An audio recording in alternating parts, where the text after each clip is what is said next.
Vista Bank informe son aimable clientèle qu'à compter du 1er février 2022, son agence Vista Bank Koleya déménage à la cité Adowa sur la route du Niger. Venez faire vos opérations bancaires en toute sécurité et en toute convivialité dans les nouveaux locaux de l'agence Vista Bank à Koleya, cité Adowa. Un confort appréciable vous y accueille. Visitez notre site www.vistabankgroup.com.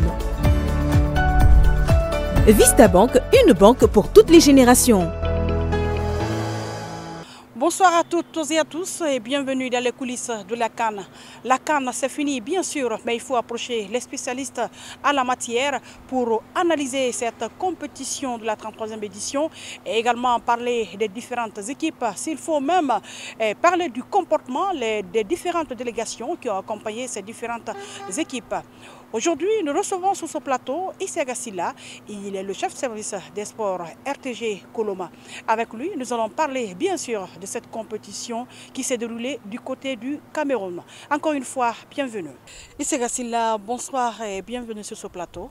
Bonsoir, c'est un plaisir pour nous. Issa Gassila, d'entrée de jeu, dites-nous comment vous avez trouvé cette coupe, cette 33e édition qui a été organisée par les Camerounais. Cette 33e édition de la CAN a été une réussite parfaite sur le plan technique.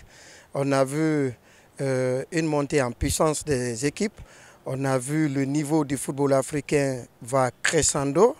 Il n'y a plus de petites équipes, on l'a dit. Et on a vu des équipes qui sont à leur première participation, qui ont créé de la sensation, qui se sont battues bec et ongle, qui ont vendu chèrement leur peau et qui ont tenu tête à des supposés pays favoris. Je pense que sur ce plan, les Comores sont l'illustration parfaite.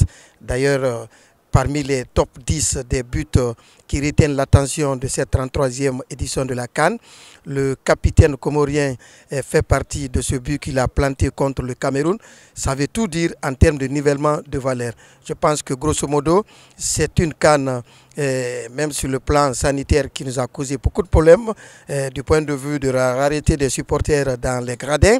Mais sur le plan technique, sur le plan de l'engouement, sur le plan de l'animation, du choix tactique, on a vu une CAN réussie.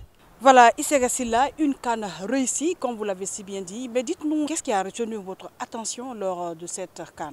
Il faut retenir que le parcours de l'équipe sénégalaise a retenu mon attention. Le Nigeria a failli être dans le même sillage. Malheureusement, le Nigeria s'est perdu dans les nuages. Mais le Sénégal, c'est que le Sénégal a prouvé. Effectivement, c'est ça le parcours d'une équipe qui remporte une CAN ou une Coupe du Monde. Revoyez l'histoire, quand une équipe doit remporter la Coupe du Monde ou la CAN, l'équipe n'enregistre aucune défaite, l'équipe prend moins de buts. Et puis la chance que le Sénégal a eue, comme je le disais tantôt, peut-être que ça a été une malchance au début, cette équipe a été décimée par le démembrement et a su résister aux tempêtes de premier tour qui a failli être battue par le Chili. Et au cours de la compétition, quand tout le monde s'essoufflait, le Sénégal regroupait tout son effectif. Alors là, sur ça, je me suis dit que cette équipe était bien partie pour jouer la finale. On cherchait son adversaire, mais moi, dans ma tête, je me disais que le Sénégal était déjà en finale. Parce que n'oubliez pas, c'était la première équipe en termes de valeur marchande. Quand vous prenez les 24 pays, le Sénégal pesait lourd que n'importe quelle équipe. Ceci dit, plus de 4 ans d'invincibilité à la tête du classement FIFA. Si le football est logique à 95%, le Sénégal devrait remporter cette CAN. Bref, le parcours du Sénégal, la délégation sénégalaise, parce qu'une presse mobilisée à près de 150 journalistes, ça a été aussi une innovation pour nous. Et d'ailleurs, ça a révolté la presse guinéenne qui s'est insurgée contre l'association de la presse sportive pour dire que cette association ne vaut rien. Parce que si le Sénégal a pu mobiliser à travers son agence de presse, pourquoi la Guinée n'a pas fait autant? La comparaison n'est pas raison, je m'arrête là. Mais sur ce, il faut dire que la gestion de la compétition par l'équipe sénégalaise, par la délégation sénégalaise, m'a marqué à plus d'un titre. Et puis il y a eu d'autres facteurs qui m'ont marqué au cours de cette CAN, c'est l'aspect organisationnel. Ça, il faut le dire. Les Camerounais, bon an, mal an, tout n'était pas rose, hein, il faut le dire. Et même au dernier jour, on criait encore au report. Mais là, ils se sont battus pour essayer de maintenir l'élan et de mériter cette confiance et surtout l'hospitalité du peuple camerounais et surtout le sourire. C'est tout ce qui ont retenu son attention. Franchement, une CAN que nous avons vécue avec une très grande attention. Et puis il y avait aussi de l'amour, ça aussi quand même il faut le préciser. Et c'est ainsi là, nous évoluons toujours dans cette émission, les coulisses de la CAN, presque qui tend vers la fin, puisqu'on avait assez de numéros à produire. C'est le 27e numéro aujourd'hui. Voilà. Et c'est ainsi là, donc parlons toujours de cette CAN. On va cette fois-ci parler de l'évolution des différentes équipes. Vous avez parlé certes du Comore, vous avez parlé du Sénégal. Et il y a aussi l'équipe camerounaise certainement qui était là, qui a commencé à marquer les gens à un moment donné, mais très malheureusement qui n'est pas parti à la finale. Si le Cameroun au moins ne se contentait pas de cette médaille, franchement de 3e place, parce que une équipe qui a débuté en fanfare, contrairement au Sénégal. Je l'ai dit tantôt, la gestion d'une compétition, ce n'est pas comme le Nigeria ou le Cameroun a fait. Ça se va mollo mollo et vous montez crescendo. L'équipe camerounaise, c'est vrai, était dans sa CAN, a préparé sa CAN, a mis les atouts de son côté pour mettre les meilleurs du moment. Dommage que la réalité du football a tourné autrement, mais moi, je me dis que le Cameroun pouvait se contenter de ce titre de meilleur buteur avec Aboubakar et de cette 3e place. Je crois que c'est vrai que c'était un client sérieux par rapport à la prétention au titre. Que voulez-vous quand on est à l'épreuve fatidique des tirs au but? Là, la logique du football n'est plus respectée. Mais sinon, c'est une équipe quand même qui était venue dans sa CAN, qui avait de l'envie, qui avait l'accompagnement du public et qui avait des éléments qu'il fallait parce que c'est les meilleurs du moment que le Cameroun a sélectionné. Là où un Choupo-Moting se retrouve réserviste, je pense que ça veut tout dire. Mais que voulez-vous, la réalité du football, c'est ce qui fait aussi sa beauté. Vous organisez, vous ne remportez pas et puis souvent vous êtes meilleur, vous ne gagnez pas. Donc ceci dit, c'est ce qui est arrivé à l'Égypte en 2019 qui a organisé, qui a quitté et qui est revenu cette année pour jouer la finale, qui a frôlé la coupe. Vous pouvez organiser, perdre l'an prochain, vous venez, vous remportez. Je pense que les Camerounais vont travailler dans la durée et ils seront récompensés un jour. D'ailleurs, que l'histoire prouve que quand le Cameroun organise, le Cameroun ne remporte pas. Donc l'histoire a été une sorte de répétition pour eux.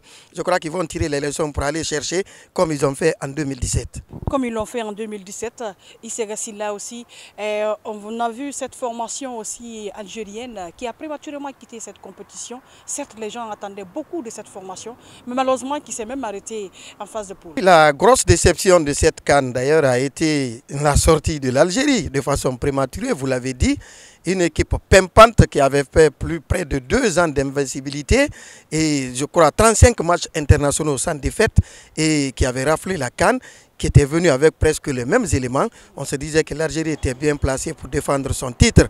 Mais bon, le football, c'est beaucoup de facteurs. Hein. Et même Belmadi, de son côté, a accusé tantôt le climat, tantôt la pelouse. C'est vrai, à un moment donné, Japoma ne répondait plus. Malheureusement pour eux, ils étaient là-bas. Je pense que ce qui est arrivé, même si le climat, tout le monde était placé dans le même climat, Japoma également ne dédouane pas totalement cette équipe algérienne. Mais même si ça jouait à Garoua, ou à Limbe, où les pelouses sont réputées bonnes, je pense qu'elle ne pouvait pas se remettre cette fois-ci parce que l'engagement était là. Le Sénégal était là en 60 ans de quête du trophée, à chercher son trophée cette fois-ci. Je pense que la grosse déception a été l'Algérie, mais ce n'est que partie remise. Hein, et l'Algérie va se remobiliser, recharger les batteries et les meilleurs ont gagné. Il faut retenir que c'est le Sénégal qui a été champion sacré. Hier même, on était avec l'ambassadrice du Sénégal ici en Guinée. Juste un mot par rapport à ce trophée. Le philosophe vous dira que la contingence n'existe pas. Ce n'est que l'expression de notre imagination. C'est-à-dire le hasard n'existe pas. Le Sénégal a toujours, depuis 1960, mis beaucoup de moyens dans le football. À l'heure où je vous parle, ça je le dis sans heurter la fibre patriotique des Guinéens, le Sénégal se replace dans l'organisation de la CAN 2025, prévue en Guinée. Le Sénégal est en train de mettre des infrastructures sportives pour pallier à l'échec de la Guinée, parce que là où on est aujourd'hui, le courage de le dire, nous venons du Cameroun. Après 2 ans de report, le Cameroun n'était toujours pas prêt. La Guinée, jusque-là, on n'a que Nongo et 28, d'ailleurs, qui ont été recusés ces derniers temps par la CAF par rapport au match de Ligue des Champions de Rorea. Heureusement, avec une petite dérogation, le Rorea a joué un match, on calcule si ça va, on continue, le reste, on nous renvoie encore à Dakar. Je vous dis, c'est une récompense pour ce peuple qui a toujours cru en son football, qui a investi dans le football, qui a mis, si vous voulez, la formation au devant et qui a cru au projet de durée. Parce que échouer aujourd'hui, changer tout demain, non. Le Sénégal a cru en ça et le Sénégal a mis une sorte de durabilité dans son projet. Et comme je le disais tantôt, une immense joie pour nous, on l'a dit à Dakar à la presse sénégalaise, que cette équipe était bien partie pour jouer la finale. On ne sait pas le vainqueur, mais là, il n'y avait pas de raison que le Sénégal ne joue pas la finale. Donc nous sommes contents à plus d'un titre, parce que c'est un voisin immédiat qui remporte, un pays frère qui abrite la plus importante colonie guinéenne à l'étranger et un pays avec lequel on partage tout. Et d'ailleurs, un pays contre lequel on a joué notre derby, qu'on a failli battre. Ça, c'était un derby, ça n'a pas de logique. Ceci dit, c'est une récompense pour le peuple sénégalais. C'est une récompense pour les dirigeants sénégalais qui ont été des visionnaires et qui ont investi énormément de moyens dans la formation, dans la mise en place des infrastructures et dans la qualification de ces professionnels. Ceci dit, bravo, et c'est un titre amplement mérité par le Sénégal. Et c'est là, les coulisses, c'est juste 15 minutes. Nous sommes pratiquement à la fin de cette émission. Alors, votre dernier mot? Le mot de la séparation, il y aura des plateaux pour le compte rendu. Mon habillement donne une sorte d'expression de cette fibre patriotique que nous toujours assumons face à la République de Guinée. Parce que nous sommes Guinéens, nous demeurons Guinéens et nous mourrons Guinéens. Et ceci étant, pour le développement de ce pays, il faut qu'on se regarde en face pour se dire la vérité. Le moment est venu, je crois en 2 minutes, de dire que la Guinée, on doit se prendre au sérieux et l'État doit se tourner vers ce football et ses dirigeants pour qu'on prenne ce football au sérieux. Il y a trop de pagaille dans notre football, trop d'instabilité dans notre football, trop de manque de responsabilité dans notre football. Ceci étant, il faut les États généraux pour le football guinéen. La Guinée est une très grande nation de football. Aujourd'hui, nous sommes dans le tableau des pays qui ont beaucoup plus participé à la CAN. Nous sommes dans ce tableau et l'un des rares à n'avoir pas remporté une CAN. C'est une insulte pour le Chérif Souleymane, une insulte pour Petit Sori. Bref, pour le Afia, pour la Guinée. Je pense que le moment est venu pour qu'on tire les leçons en nous référant au Sénégal qui a tiré les leçons, de l'Égypte qui a tiré les leçons de l'an passé, qui a joué la finale. Nous, on va en régression. C'est-à-dire, on a comme l'impression que 1985-86 était meilleur à aujourd'hui et ainsi de suite. On va de régression en régression. Qui n'avance pas, régresse. Ceci étant, il faut qu'on fasse stop, qu'on se dise la vérité et qu'on situe les responsabilités pour pouvoir avancer parce que ce football, il nous coûte beaucoup cher. Ce football nous coûte beaucoup cher. On n'a pas de route, on n'a pas d'école, on n'a pas d'hôpitaux. Quand c'est la CAN, c'est 6 millions de dollars. Celui qui remporte la CAN a 5 millions de dollars. Qu'est-ce qu'on fait de ces 6 millions de dollars? Si on mettait ça dans les écoles, dans les routes, dans les hôpitaux, les femmes qui accouchent à même le sol, parce qu'il y a une petite maternité qui manque, qui ne coûte que 2 millions de dollars, on met ça dans le football, le résultat, zéro. Je pense que le moment est venu pour nous de nous regarder en face et de tirer les vraies leçons afin d'éviter ce mythe de Sisyphe. Pour ce qui est de la compétition africaine, la CAN, c'est une satisfaction à tout point de vue. L'Europe a voulu tuer le projet de CAN dans l'œuf. L'Afrique a tenu tête. Merci au président Samuel Eto'o.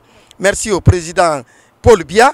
Merci à tous les dignes fils de l'Afrique qui ont su sauver, dire à ces projets qui veulent tuer la CAF que le berceau du football en Afrique et dans le monde, l'Afrique est encore au centre de ce développement.